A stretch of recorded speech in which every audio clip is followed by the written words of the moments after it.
Hi, my name is Devon Stewart. I'm going to be talking about, I'm going to be kind of extending Phil Freeman's talk on higher order abstract syntax in Haskell, basically describing and building a subset of a language based on the simply typed lambda calculus. The reason that I wanted to give this talk was because I didn't understand Phil's talk.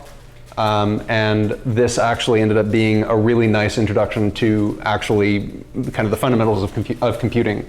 If you do have any questions, this is, as to echo Jake, please do ask them, because this is intended to be kind of at the pace that I discovered things in this. So please do ask questions. The goals, I explore the simply typed lambda calculus, as we just said.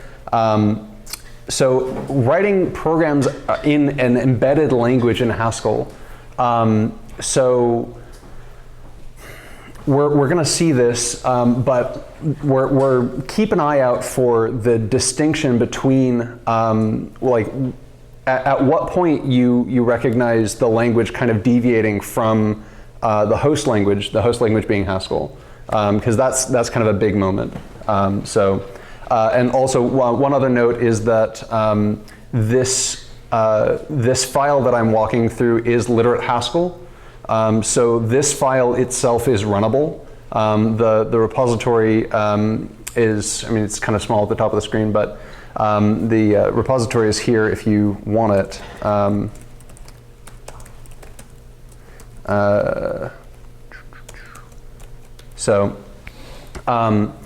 Anyway, that the file itself is runnable, and I encourage you to download it and check it out. Try to run the examples. It is fairly well documented, and if there is something that is questionable, issues and pull requests are welcome. So I'll give you another couple seconds to write that down.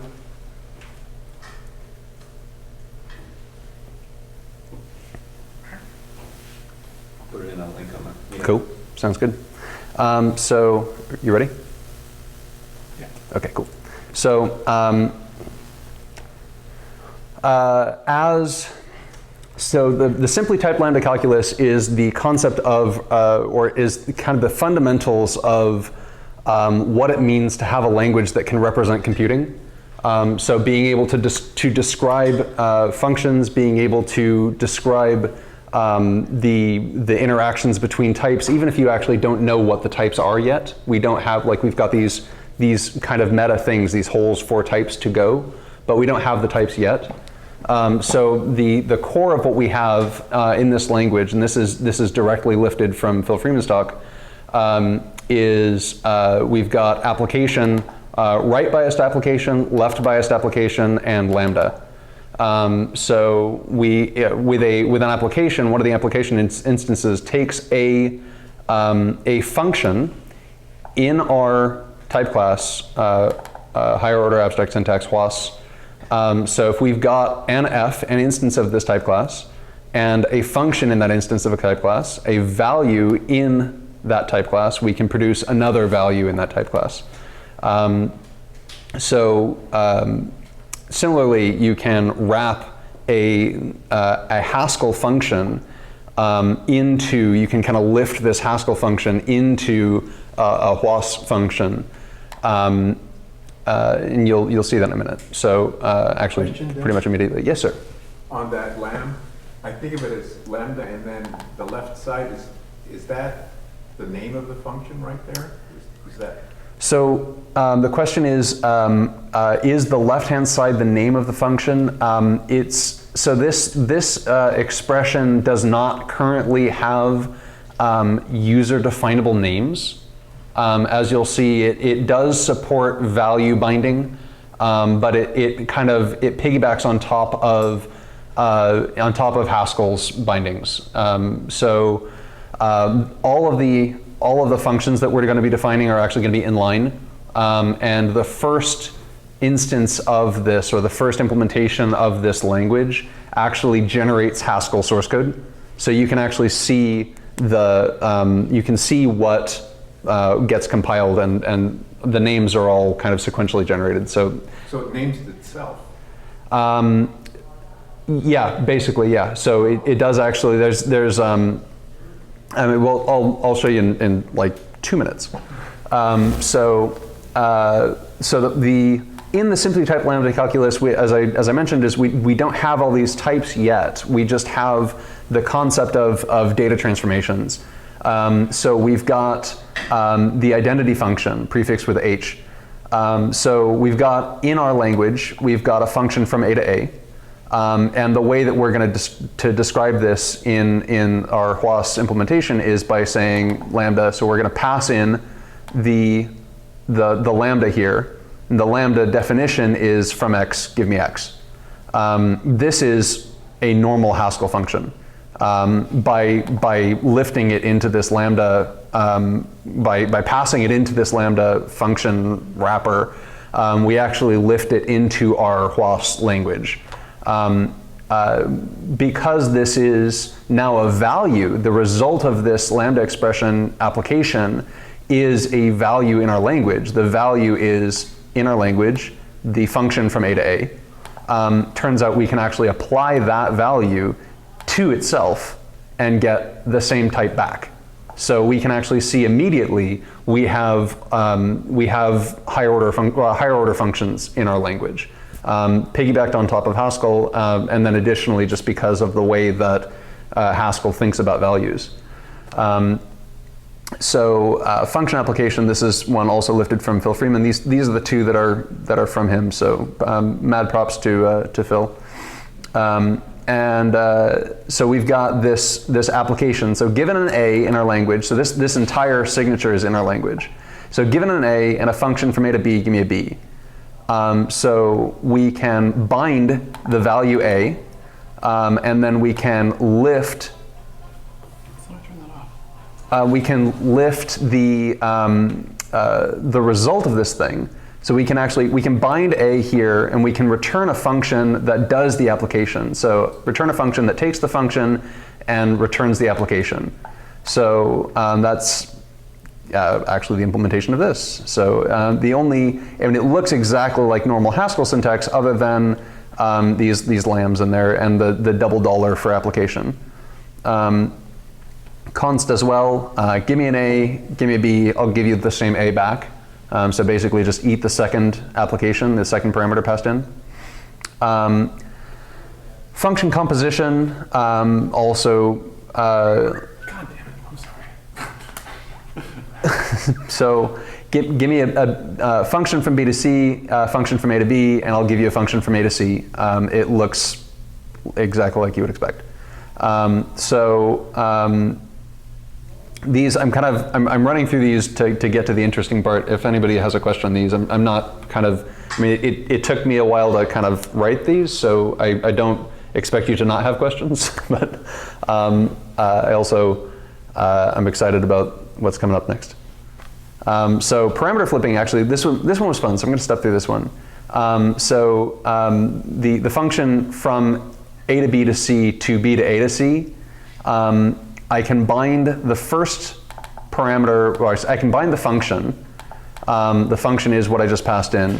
And then I can create a binding that binds X and Y, and then applies them in the opposite order. I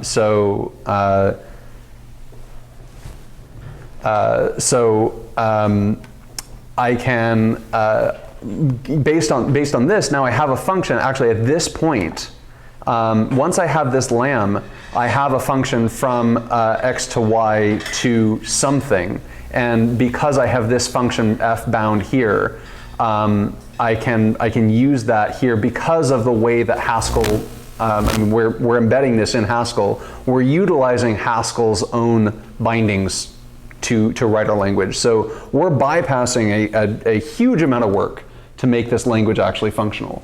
Functional in both senses, actually. So we get type checking for free, and we also get a significant bootstrapping in our language for free. Defining church numerals. if you're familiar with church numerals, if you're not familiar with church numerals, they are the concept of counting without having types, and the counting is actually represented as successive applications of the successor function to a zero function. The typical implementation is 0 is identity, and a successor function just calls, it is called on identity. So you build up this unapplied sequence of function applications, and then when you ask it for its value, it collapses down into the number that you asked it for, basically. So you can provide the successor function as the integer +1 function. So given an integer, give me another integer that's 1 bigger. So that's what this is here. So we don't have types yet, but the idea is that this is our successor, this is the previous value, and this would be the resultant value. The important thing to note here is that 0 has the exact same function signature, or the exact same signature, rather, the type, as 1, as 2. Like even though we're applying successor to 0, we are actually getting the same function signature back because we have to.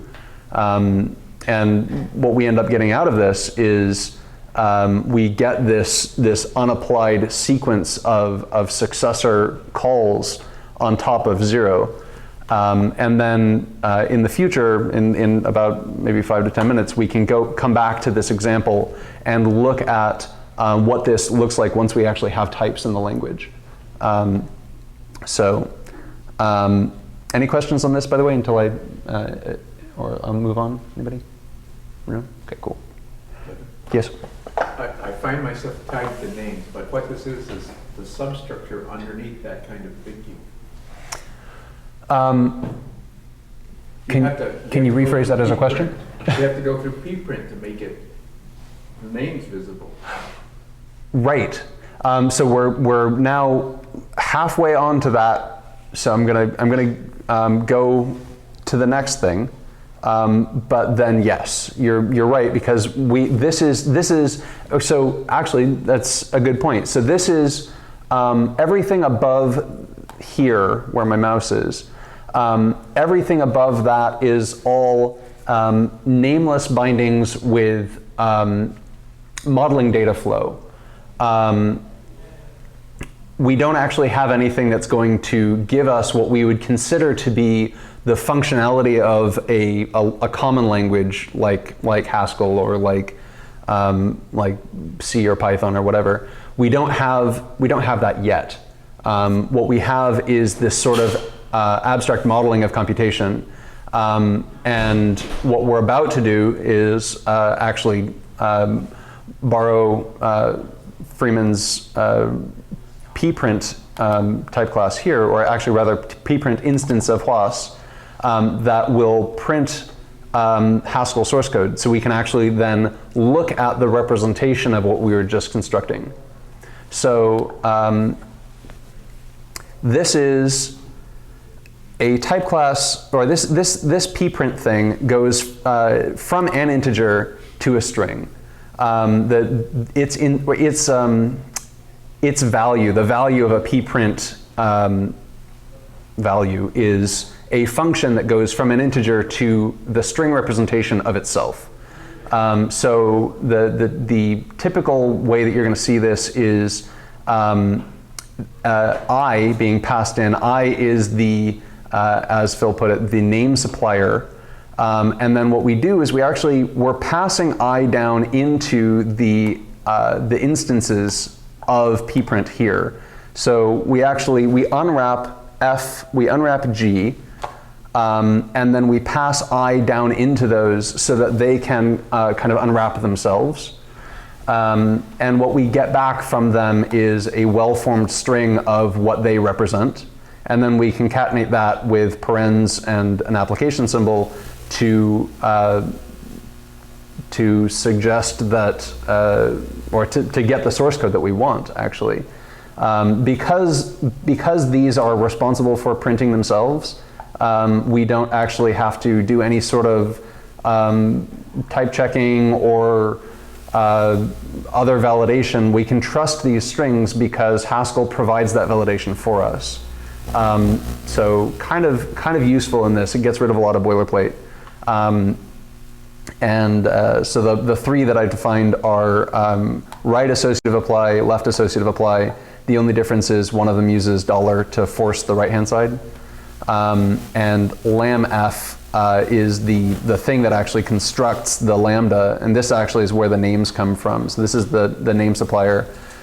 So we, given nf in our language, I want to return a literal parentheses followed by a literal backslash concatenated with the result of this name supplying function, and a Haskell arrow to denote lambda syntax, and then the result of applying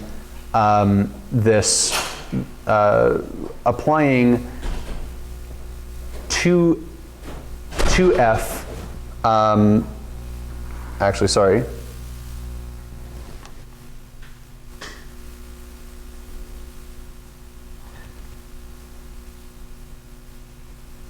No, yeah. Wait, where's the? Sorry, got a little bit lost here. So, oh yeah. So this is an actual Haskell function. I completely forgot about that. So this is a Haskell function from a value in our language to another value in our language. But this is a Haskell function, not one of our language functions. So if this were a language function, we would need to use apply.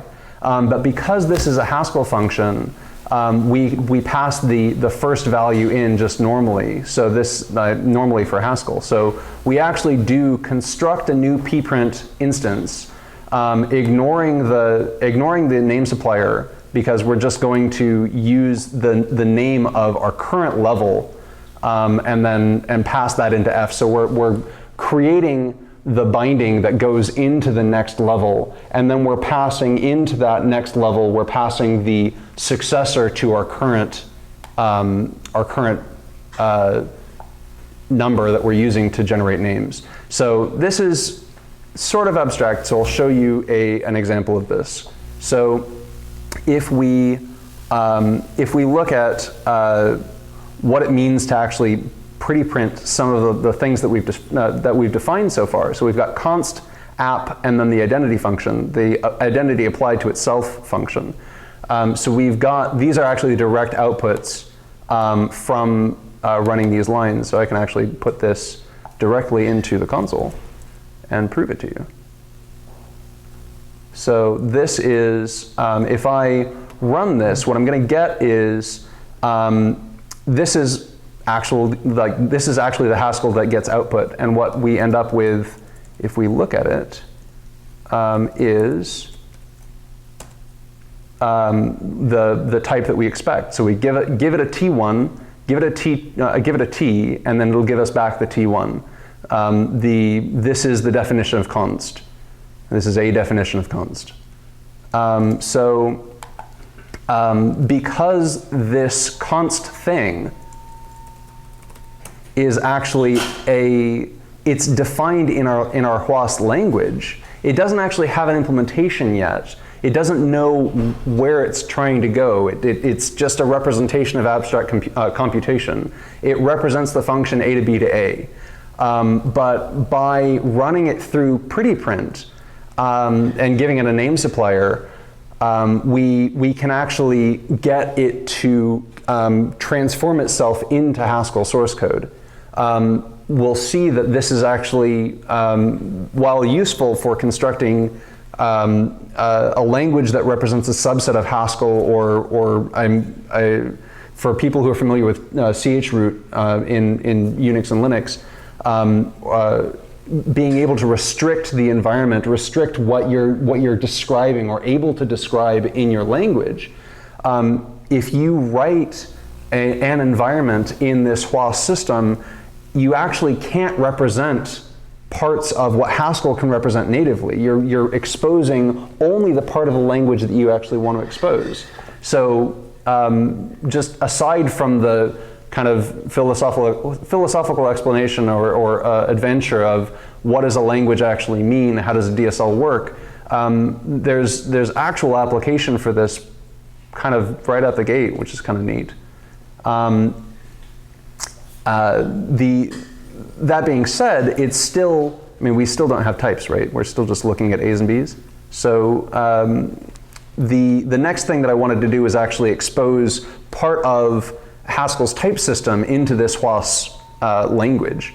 So I ended up doing that via multi-param type classes, which allow you to parameterize a type class with multiple parameters, as it turns out. The type class HOAS type F is one of our HOASes, and T is the type from Haskell that we want to represent. This actually does exactly this. It just takes a T and returns an F of T.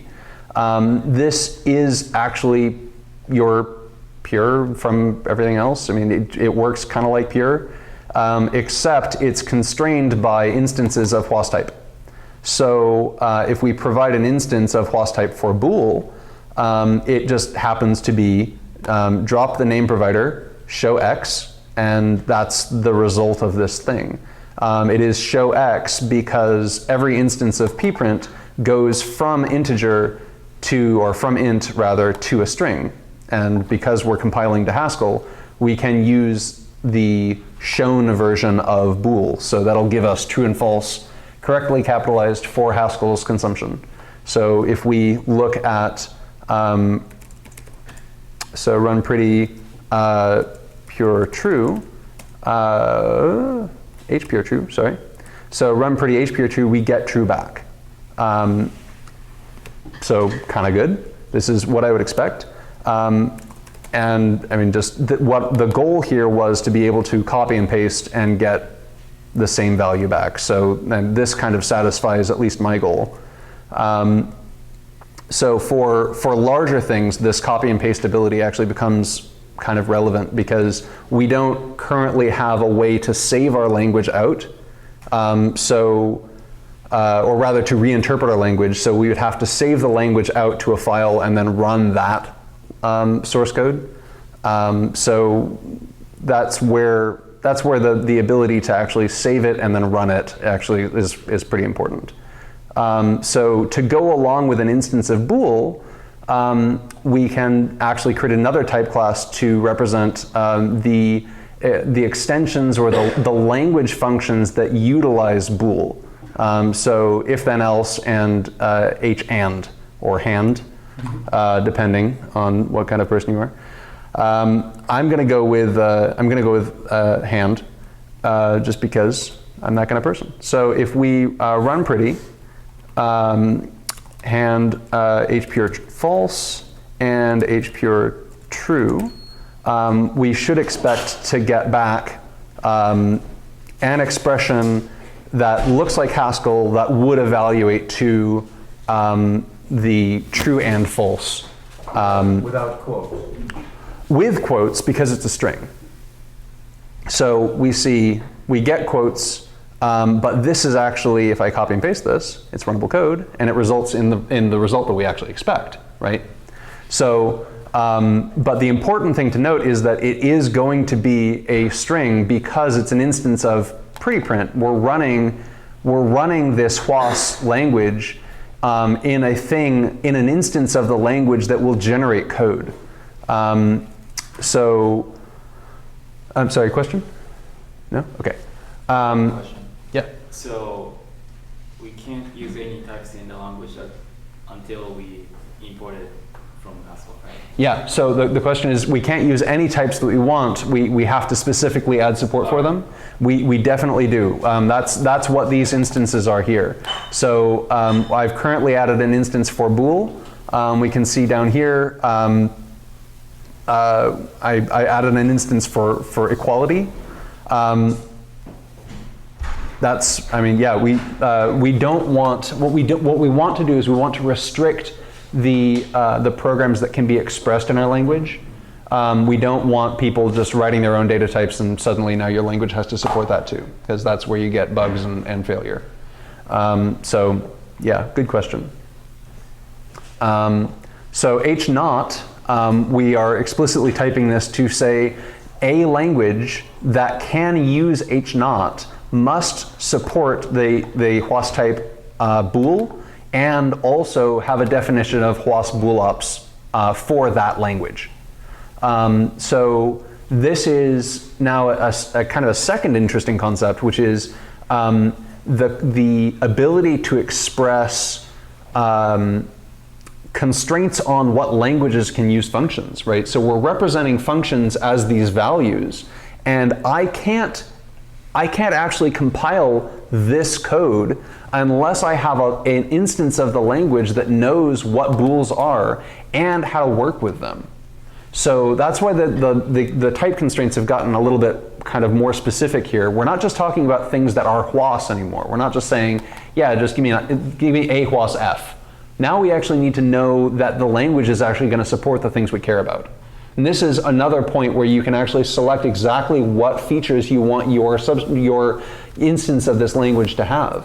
So this is like a huge amount of power for a language designer or an API designer. So yeah, super great. So that's basically our grammar? So the question is this our grammar? And I'm not sure how to answer because my understanding is that we're using Haskell syntax. We're representing the language in Haskell, so it has to type check in Haskell. But we've also constrained the programs in our language as well. So we further applied constraints past what Haskell would give us. So I would say that Haskell is our grammar. If that's a sane answer, I don't know. Yeah, but with additional constraints. Yeah. Devon, the HOAS type F bool constraint, could that also be a constraint on HOAS booleps? Yeah. So the question is, could we refactor these to be easier to use? I'm guessing that's the question. Well, that's how I interpreted the question. The question was, could we combine these? I guess. Well, is it necessary to have HOAS type F bool? Ah, okay. HOAS booleps? Yeah. So this as it turns out, yes, because we did not add that as a constraint here. The question is, do we need both of them? I could move this up here. Right. I could have done that, and I didn't. I'm sorry. Forgive me, please. So yeah, there are a couple of things that you'll see in here that are warts like that. But as far as things go, I was more focused on the expression of constraints. Yeah, there are refactors, and I will probably continue to make changes to this. But the answer is yes. Yeah. Can you put a Haskell type in there? Can I put a Haskell type in where? Right after the type symbol, so that you just import all the concepts of, say, a web page. Right. So the question is, can we import any arbitrary Haskell structure? The answer is yes, but what you would have to do at that point is provide an instance of HOAS type that fully encompasses that type that you've imported. So when we added an instance of HOAS type for bool, I had to provide an instance of pure that would handle all types in that type. So if you wanted to lift an entire library into your language, it would be a significant amount of work to go and wrap every single one of those functions. But what you would have done at that point, and you'll see this in a couple of minutes, is you will need to provide an instance of every single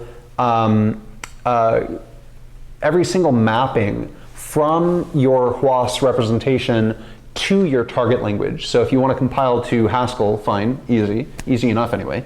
If you want to compile to JavaScript, as Phil did in his talk, if you want to compile to Python, if you want to compile to C, you're going to have to provide mappings for those things. And it becomes more difficult the more you kind of branch away from Haskell, especially if you're talking about a library that is in Haskell that isn't in another language. This isn't arbitrarily generating code for you. This is providing a structured interface that you can generate your own code, I guess, if that makes sense. But an application is create the bindings for XX language. Expose what's missing. Right. So the follow-up was an application is create the bindings for some language. At that point, it stops becoming a restrictive language. I mean, this is a domain-specific language because you're trying to represent something fundamentally different than what you can represent in Haskell. You can either go more restrictive, as we are here, representing a subset of Haskell, or you can go less restrictive, potentially by adding dynamic values or mutable state or things like that, adding less safety and accepting those ramifications in your language. There are design principles behind that you may choose to do differently. Definitely possible. This is just this is the start of a journey. I'm not saying this is the end of the journey. So to add that support, I think, would be an interesting thing, and I'd like to see it. I guess that's what I'd leave you with. And then I'm going to continue, so I'm not really leaving you. So now that we've got this HOAS bool ops with if, then, else, and, we can implement not in a convoluted way. But more importantly, we're implementing not as an extension to our language, but as a normal function in our language. We can implement not without support, like native support for it in the language. So if we say, sorry, I just cleared the screen. So if we say h naught, we look at the type of this. This is a function from bool to bool. If we run pretty on h naught, we see put Sterling. I can type. So if we look at this, this is actually kind of what we'd expect. So give me a bool. So we don't have the type on this, but the type is actually here. So give me a bool. If that bool is true, then false, else true. That looks like not to me. What happens if I apply h true or h pure true to that thing? So now I've got an applied version of this thing, but notice that the application happens in the source code. I'm not actually reducing this. I'm not evaluating it. I'm just kind of saying, hey, here's another thing that I want to do once you've done the first thing.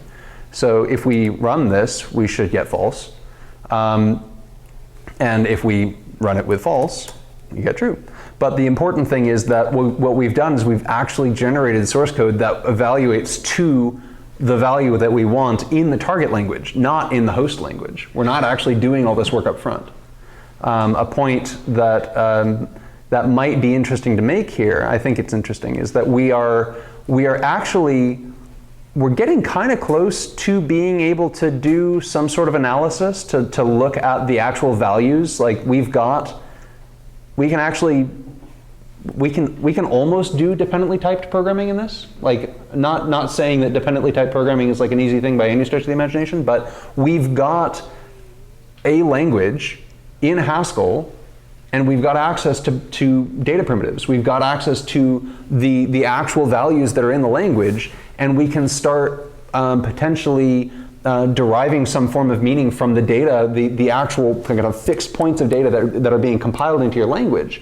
This is the next step off of, yeah, I've got a language that compiles, now what, right? So we're using Haskell's type system for free, and we've got, in our compiled source, we've got just these bits of code. So kind of food for thought. Think about, like, what if we could actually prove in the compiler that this must always evaluate to false because we know we can model the data flow, and this can't be anything but false.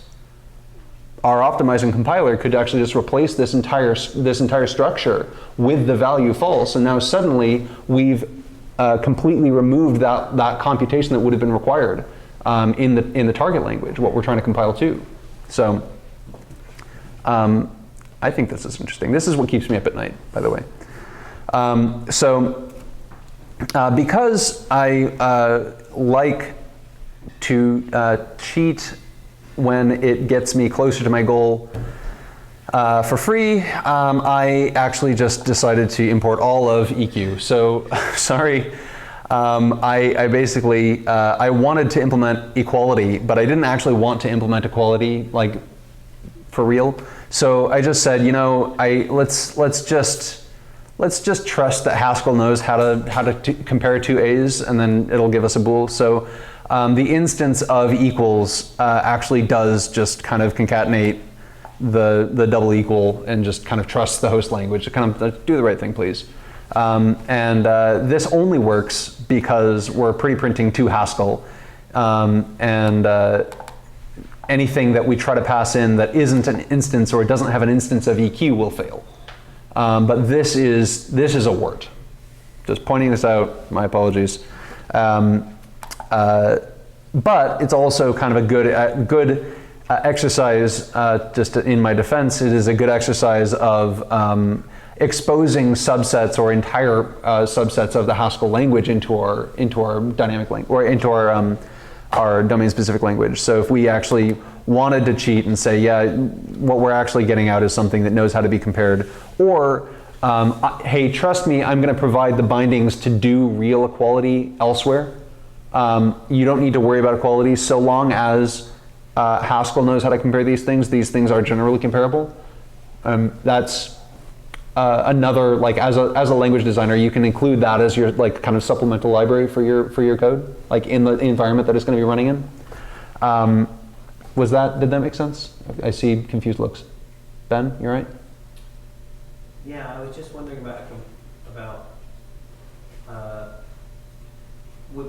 could you write a pretty printer that outputs the constraint?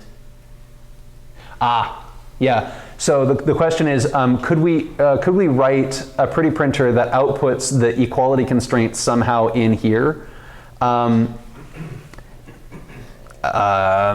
to write one that provides the type signature, I guess. Yeah. So that is the problem. The problem is that the type signature would have to come from somewhere external to the line.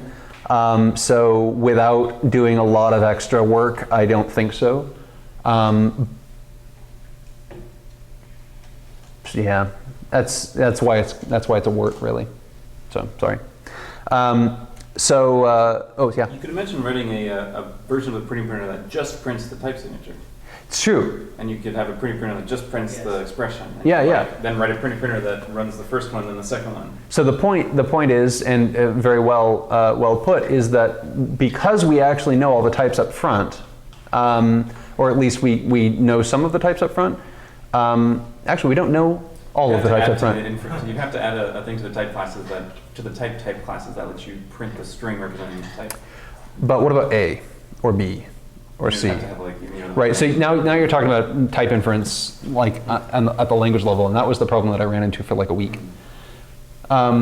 So the question was, could we provide another instance of the language that would print the type signature? And the answer, at least kind of somewhat flippantly, my apologies, is no. It's entirely possible that it is possible and that I'm just not seeing it right now, but it's definitely an area for more research, not something that I can say, yeah, I could write that right now. Yeah. That suggests to me that instances of the language form a monoid, right? Because what Jay just said, you would run one and then the other, and what you get back is an instance of the language. Yeah. Right? Yeah. They are sort of composable. Yeah. So apparently instances of this language, at least in some capacity, are monoids.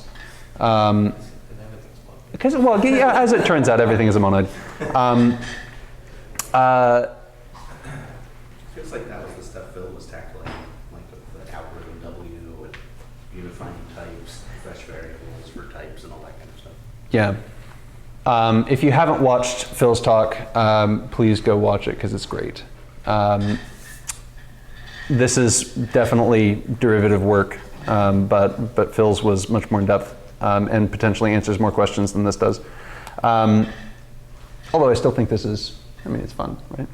So anyway, so adding an instance of HOAS eqops does exactly what we just said, which is that it takes left-hand side or right-hand side and returns a pretty printer that just does the double equals on it and concatenates it. So that's cool, but oh man, lists, right? I'm excited. Lists, kind of cool. Decided to implement them via cons and nil, but we also have map. We have like an actual map function that goes from A to B and a list of A's to a list of B's. So that's actually pretty neat. Cons is pretty straightforward, colon. Nil is empty list. And map actually does uses map. It doesn't use fmap because we are pretending that functor doesn't exist. So because map just works on lists, we can use it and be happy about that. And then concatenate as well. So I want a car in CDR. So we're getting kind of close to that, right? Yeah. So if you look at the output of some of this stuff, I went a little bit beyond what Phil had done in the sense of adding parentheses everywhere, so yeah, what ends up coming out looks a lot like Lisp. So. Okay, I was gonna try to do that. Yeah, it's definitely a good exercise, good addition. Lisp and Python, JavaScript, and it was Haskell next time. So let's see. So ex1, right? So let's look at ex1. So ex1 is a list of booleans. So if we run pretty, what is it? It is put sterlen, put sterlen. So if we map h naught over this list, what we get back is kind of what we expect, what we should expect anyway, which is the opposite of what we put into it. So we get false true back, where we had previously put in true false. So, and sure enough, that's here as well. So writing a more complex program. So this is a program that takes a list of booleans and a bool and returns a list of booleans, but with the matches of the second parameter inverted. So as we iterate over array, over R, and we look to see if to invert equals the value at our current index in the list, or current element in the list. And then if these equal each other, if they are equal, then we invert the value. Otherwise, we just return the value. Some people might notice that if you invert every value that doesn't match a value in a list of booleans, you will end up with a list of the same value. You're correct. So good for you. We're going to do it anyway because it's fun. So ex2, and so if we put sterlen, run pretty, ex2, that doesn't work because R's are hard. So we've got this thing, which is, my guess is, other than the backslash, is very similar to Lisp. So if we run this, or rather if we look at the type of this thing, we see the type is actually what we expect, bool to bool to bool. If we attempt to run it with true, false, true, and match false, we see true, true, true. If we match true, we see false, false, false. Kind of neat as far as things go. This is great to do in Haskell. This is really fun, but I want a little bit more than just that. So let's do it in JavaScript. So this is the implementation of HOAS for JavaScript. So I provide all the implementations of the type classes. So HOAS important for doing actual function application. List ops for dealing with lists. Bools for dealing with bools, and then exposing the types string. I don't know why that's in there, but let's roll with it. So providing pretty.js for bool as well. So we've got bool, we've got bool ops, we've got list ops. We're rocking here, I think. So if we replace our run pretty with run pretty.js, we get nothing. Right? I know what you're thinking. Hey, it's an error, but it's on purpose. It's documented. So this is because I did not actually implement ecops, right? So this ex2 is a valid, completely valid program here, but is not a valid program in our JavaScript printer because JavaScript doesn't have a definition for ecops because I left it commented out. So if we go to HOAS ecops for pretty.js, we've got these two lines. We can turn those into code. This is literate Haskell, so for the uninitiated, putting the greater thans before turns it into code that Haskell knows to think about. So if we rerun this, now if we try to run this, we get actual valid JavaScript. Kind of neat. If we take this and put it into the browser, right? Everything needs to run in the browser. So F, now we've got an F, right? Well, so undefined because that's how value assignment works in JavaScript. So F for true, false, true, and providing a true will give us false, false, false, and false will give us true, true, true, right? If we pass in, right, you ready? 0, 1, 2, 3, 4, 5. We get true 1, 2, 3, 4, 5 because of JavaScript.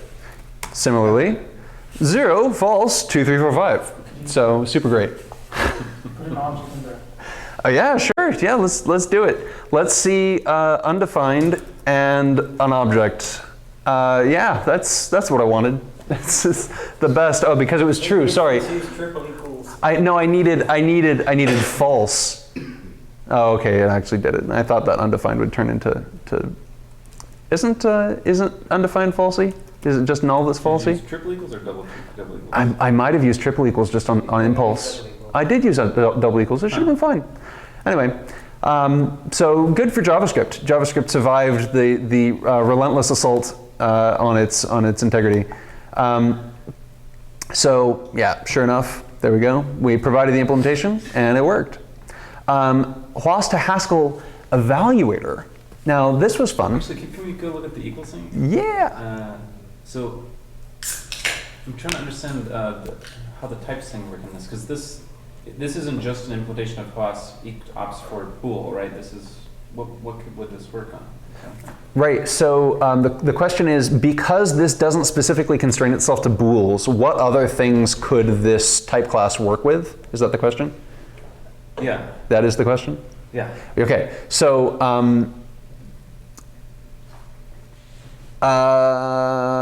anything that is equable because of the constraint of equals. So things that have structure in Haskell and like an eq instance, yes, kind of break down here, right? Oh, totally. That was why I mentioned that before. Is that things that have an eq instance in Haskell, I definitely cheated by using eq because I'm not actually representing equality at all. I'm just trusting that the language knows what equality means. Turns out this isn't a reasonable assumption to make when you're compiling to other languages. For instance, I have a Python compiler, and it doesn't know how to compare lists at all. It's just like, oh, sorry, the JavaScript one doesn't, and the Python one can compare lists, which is good, I think. Actually, maybe not. Now I'm confused. So let's look at it. But yeah, eq was there because we were working yeah. in Haskell and it made sense. Yeah. But Eq was the wart. translate to other languages. Yeah. Eq was definitely the wart. So good on you. So the fix for that would be to make the Haskell instance of it generate the eq Yeah. restriction, which was difficult. Well, either that or so you could write something that would. So the question was, could you write something that would generate the eq instance for the types that you're using? The alternative approach would be to write something that would be like HOAS types, but that would be like HOAS eq type and then multi-parameter types, and then you would actually define the bindings for each type that you want to be able to eq. And then in Haskell, for Haskell, you would do a type class that constrained on eq and does all Yeah, exactly. Yeah. You could generate templates with functionalists or something. Yeah, I mean, there's like loads of. I mean, it's metaprogramming up the wazoo. This is great. So. That being said, I got tired of all this copying and pasting stuff. So I wanted to actually evaluate the stuff that I was typing into this language. So writing a language that would represent, this is just for fun. This is the deriving show allows us to kind of pretty print the actual values, but it kind of breaks down and also limits the things that can be added as types to your language. So this would probably be the first thing to go, just as kind of like pointing this out in hindsight. So an instance of HOAS for eval is actually just doing the eval and returning the A. So the result of the value is actually the value in eval. It's not actually trying to do anything special. It is as you're evaluating stuff, it is actually computing. So neat. Instance of listops does concatenation. It actually basically just takes all the stuff from up at the top and then removes all the quotes. Because this is pretty much exactly what I did to get this. Pure for bool is just heval. Equals is just double equals. And yeah, so we can actually look and see what this looks like when we actually try to, what is it? Run heval for ex2. So the type of this should be bool to bool to bool, yeah? So if we provide true, false, true, and true, we see false, false, false. So yeah, we're pretty solid here. This is actually like, I think, just not to break my arm patting myself on the back, but I mean this is pretty functional as a library goes. So everybody should go and clone it and open pull requests. So Python, this is one I'll leave you with this one. So this is an instance for Python. So if you run so pretty Python x2 will nope. What did it do? By the way, isn't pretty JavaScript an oxymoron? Womp womp. Oh, run pretty Python because that. Yeah. So so pretty Python gives us runnable Python using wonderful lambdas. So Python and paste. So let's pull that out of the ether. And then so true, false, huh? I didn't know you could do that. Oh yeah. And then for true, false, false, false, hooray! So we've got like quite a few output languages here. This is pretty good. So yay, more types. So adding integers, totally doable. Adding adding num or adding integers and overall nums. This is another wart. This is another wart. Because of this num here, it means that other types could creep in, but I was kind of being adventurous and thinking that I would add more numerical types, and I kept it to int. So that's definitely something that could be added there, but this is another thing to watch out for if you're looking at this. Num is definitely way too broad for what currently exists in there. Fortunately, there's no way to pure other num instances into the language, so we're kind of safe just because you can't actually get other numbers in there. But if you exposed even one value or one function that was a primitive that kind of bypassed the type system and allowed int division that produced a float or something, you'd be in a world of hurt. So basically adding numbers to all these different languages that we've got, and adding strings, and yeah, I've got a bunch of example expressions that we can kind of mess around with. Actually, one thing that I would like to return to if we've got time. Do we have time? We're good? Okay, cool. I'd like to go all the way back to the beginning of time, to the church numerals. So church numerals needed now to look at this now with our lots of knowledge about how this language thing works. Church numerals needed a successor function and a starting value, and would produce counting. It would allow you to do kind of going forward arithmetic. So if we attempt to do that, so if we look at the type of H2, we need to provide a successor function, a0, a starting number, and we will get back some of the numbers. So let's cheat and use run heval.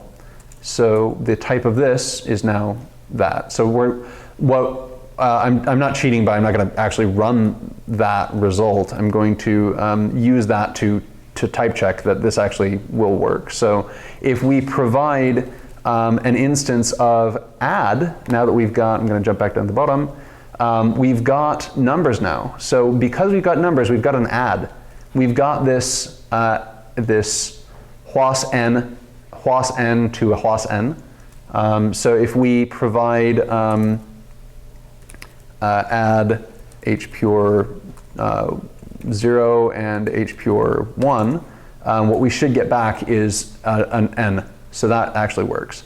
If we lam, then this won't apply anymore because of the restrictions of the types, but I think we can actually use app. No, we can't. Sorry, this is, where was it? It was, well, I mean, we can write it. So if we say lam x to lam y produces add xy, so we can actually store that as hadd, and the type of hadd is exactly what we want. This is in the functor. This is actually in the, not the functor, it's in the language. Whereas this is in the call space of Haskell, this is in the call space of our language. So we've wrapped the entire function, we've lifted the entire function with application into our language. So if we apply to hadd, if we apply hpure 1, now we should get a function from A to A which satisfies what we're looking for H0. Right? So we need an A to A, and then an A and an A. So if we actually take this hinc, right? Now we've got an inc function, and if we apply that to H0, now we've got A to A. If we apply hpure 0, we should just get an A, and now if we run that, if we run this thing, we should get, my suspicion is we'll get 0. Nope, we get that. Because, let's see, The variable a0 is ambiguous.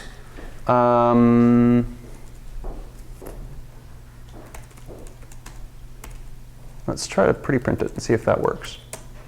Nope.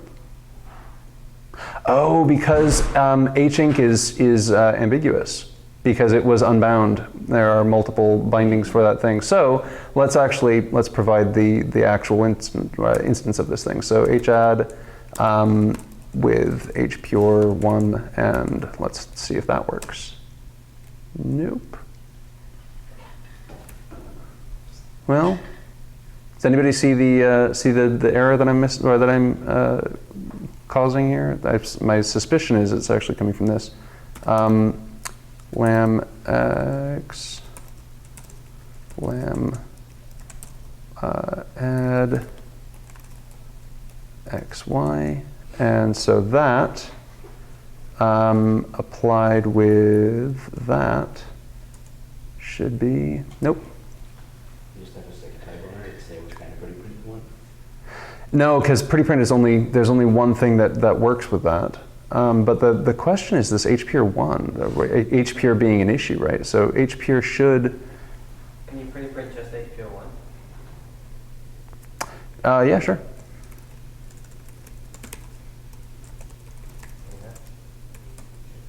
Ooh. Instance. So I think that was it actually. I think so. That's strange because this actually worked earlier. So if we constrain that, so if we turn this to int and int and int. You misspelled it. Well, I mean, I didn't. And then let's also just from a. Also just put hpure 0 has type int. hpure 0 has type int like in the thing? Right there. In here, this thing?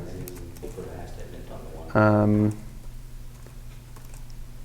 The problem is, actually, so the 1 would have int. Okay, so 1, and yeah, that would probably work. So that error felt like you have to do that a lot. No, that's totally reasonable. And that's because of these, right? Ta-da! Well done. Good job, everybody. Right? And so what we've got now is we've got 0. Super cool. So if we run run heval, take the 0 out, and now we've got 0. Cool. What about if we apply that to h1? We get 1. h2, we get 2. But if we provide, or if we apply, rather, h2, we should get 3. If we provide it again, we should get, wow, 6. That was unexpected because I'm using the wrong application. We get 4. So we actually, what we're doing, all the rest of this stuff is actually just getting from the partial application representation of counting to a value. And that's what church numerals are. So what we're trying to do is to represent counting as the successive application of functions, which happens to map really, really well to this HOAS stuff because an instance of an expression in HOAS is a partially applied function that goes from some evaluation of it, be it in Haskell, JavaScript, Python, whatever, to the source code to that language. So you're providing an evaluator. You're providing some sort of interpreter that can take your unapplied functions and turn it into some result value. So there's kind of a nice mapping between church numerals and this HOAS stuff, I think. What's the type of $less than? $less than is apply, so it looks like that.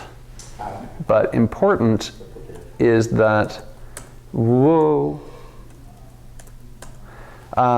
the important thing is that it is left associative where this guy is right associative, but they are the same. Anyway, that's all I got, because now you've seen all the rest of the stuff, and yeah. What are things that have been made of this idea?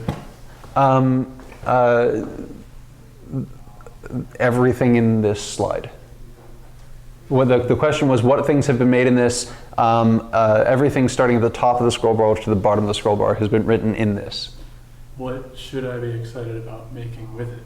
So from a practical standpoint, since I have an interest in software security and building interesting systems that are relatively safe, I am fascinated by providing an unconstrained subset of Haskell that people can write in a website and then have whatever programs they want to write, just kind of, here they are, go. From a messing around with languages standpoint, this is a basic but functionally complete language for expression of ideas. So this is a complete programming language that we've kind of stepped through. That's like, it's piggybacking off of a bigger language, but I don't think that's cheating that much. I mean, we're getting a lot of functionality out of this, and we are exposing a completely different set of things. The fact that I wanted to expose bool, int, string, whatever, into this language, we could have very easily just written our own bool types. We could have written our own equality testing. We could have written whatever we wanted and then provided, I mean, this is a launching off point for a multi-targeted compilation system, if you want. I mean, provide the instances of whatever targets you want, and you've got one of those really nifty cross compilers. My goal for the future for this type of thing is to actually attempt to read and understand languages that were written, so potentially by hand, potentially by a system like this. So to parse a language and express it either in GADTs or in this HOAS thing, and then be able to run analysis on it and either produce, I mean, the simplest form of it would be to produce like a pretty printer, something that would actually output well-formed code. A more complicated thing would be something that would do type inference on untyped languages, for instance. You know, we've got a thing for taking a typed expression in Haskell and outputting JavaScript. There's a lot of research going into the other way around. As the world moves generally more towards, I mean, we've got a packed room here, full of people that are interested in, like, well, you know, packed for Haskell. I mean, come on, right? That it's getting more popular. Right? We're talking about like big companies adopting Haskell for real work.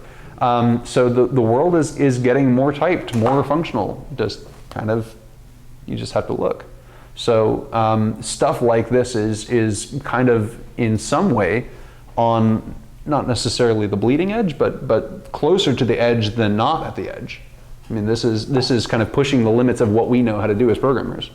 So if you used these ideas to do your first example, you said you want to make a language for someone else, but you want to only expose the parts of Haskell that they need, then would they be writing it in this complicated lambda syntax? Would they see all that? Complicated lambda syntax. All languages are complicated. There's definitely ways that you can clean up the syntax. There's definitely ways that you can that you can make to make this easier for beginners to start with. But yeah, at least right now, I mean, I didn't optimize for that. I optimized for teachability, not readability or writability. You can parse it. You can parse something simple that looks like Python into this. Make a structured editor for it. Yeah. So the question was, will intro to CS students actually write in this crazy language that we just wrote?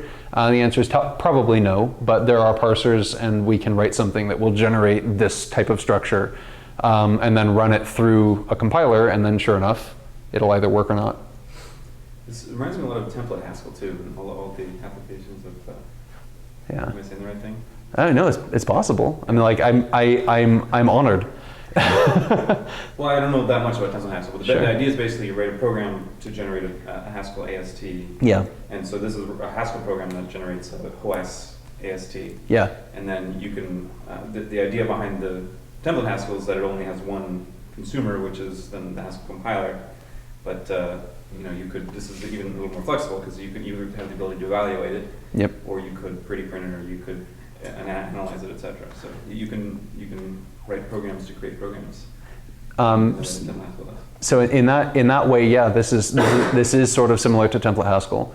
The thing that was kind of most like a big driving force for me in this the pursuit of this goal was to have a toy to play around with the design decisions that they made in Haskell. So as a language, analyzing the language that this is written in, designing a language in the language that this is written in to be evaluated in the language that the language was written in. I mean, you get a lot of like, oh, that's why we've got these abstractions. That's why the syntax works like this. That's why it's right associative versus left associative when you do this thing. Like there's little kind of subtle things creep out, and you're like, oh, now I understand Haskell more. Like that was big for me. So yeah. Like a lot of people just write a list from scratch in some random language, but Sure. in Haskell it's like a big enough language that's challenging to do from scratch. But if you can cheat and get like a free equality, Yeah. and then like do the interesting stuff and then go back and like actually do the equality thing Sure. later, Yeah. you can kind of work your way out and build more and more of it in itself. Yeah.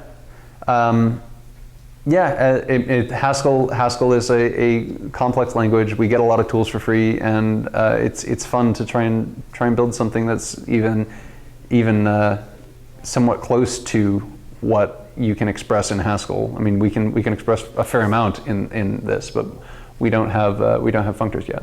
We don't have monoids. It is a monoid. Is that my question? Yeah. Oh, you could wait. Or Ben has a question. Well, I was going to say, I'm interested to think about what an optimizer might look like. So it'd be a thing of type HOAS AST to HOAS AST, presumably. So the question is, what would an optimizer look like in this thing? Zipper. Very tricky, actually. Yeah, because kind of implicit in this is, I mean, even under the implicit types is the implicit semantic of Haskell that you can do partial application, right? Which is not true of most languages, really. And so the obvious optimization of making something like JavaScript or any other language would be to collapse all those lambdas down to a multi-argument function, but you lose partial application at that point. Brian Lonsdorff has a library that adds partial application to JavaScript, and it actually works. You don't have to write the buts, all the little parentheses. Right. You can just Well, write JavaScript words. has bind, and maybe it uses that or a different method. I think it's using decorators. Sort of decorator type of thing. I don't know.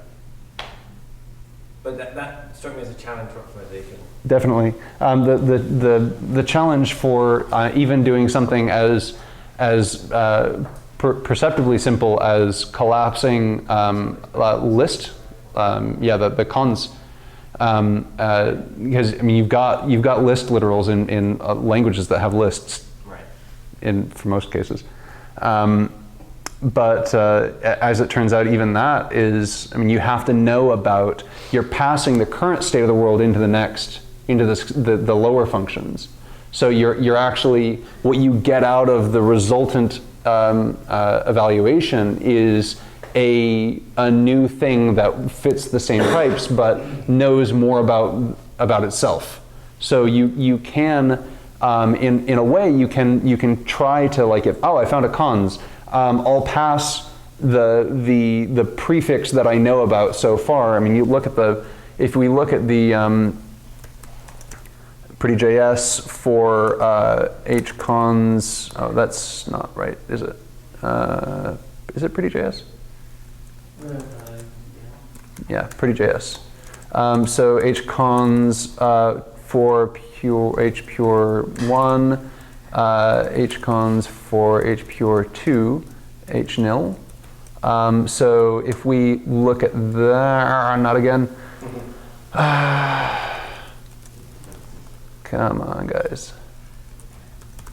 I'm hoping that no, I didn't actually. All right, fine. Parenthesis, oops, that's not even a thing. That didn't work either. Curses, curse you types. And sure enough, is there?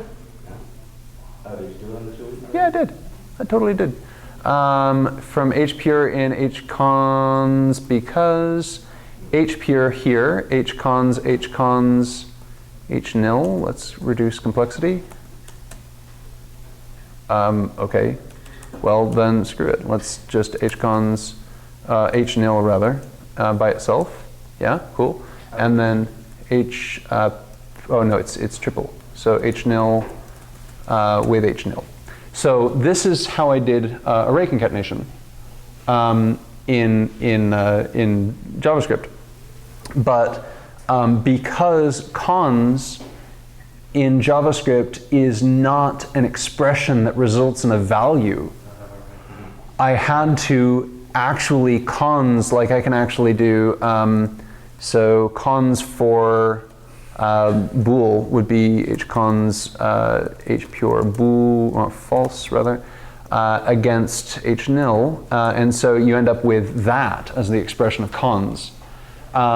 It's kind of nasty as things go, and it will always end with this.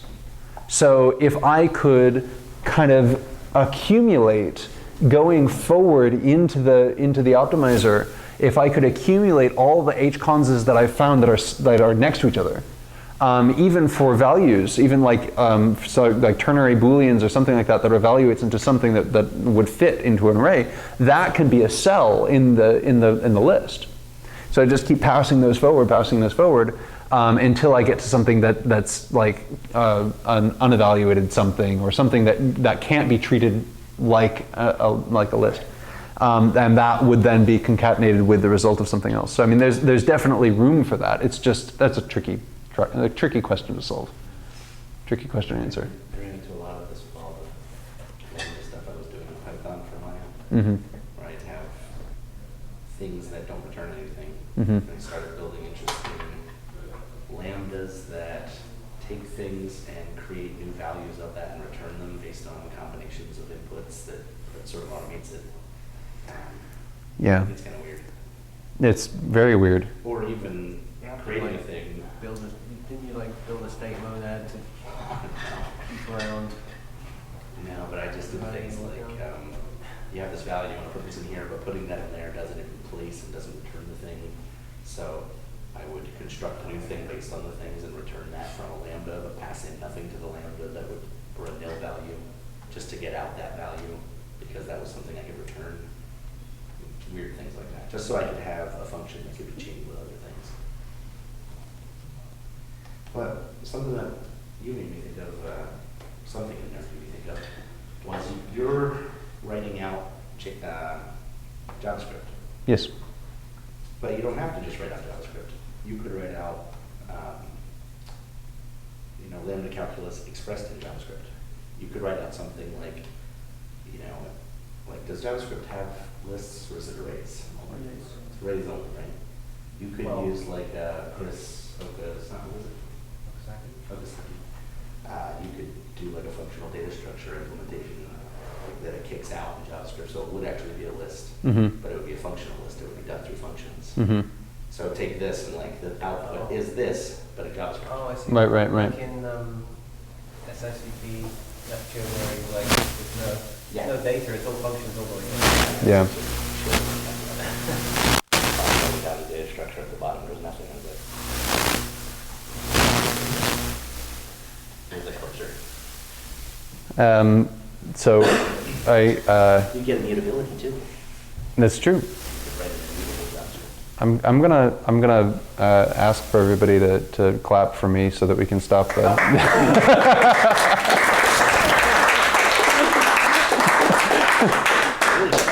Yeah.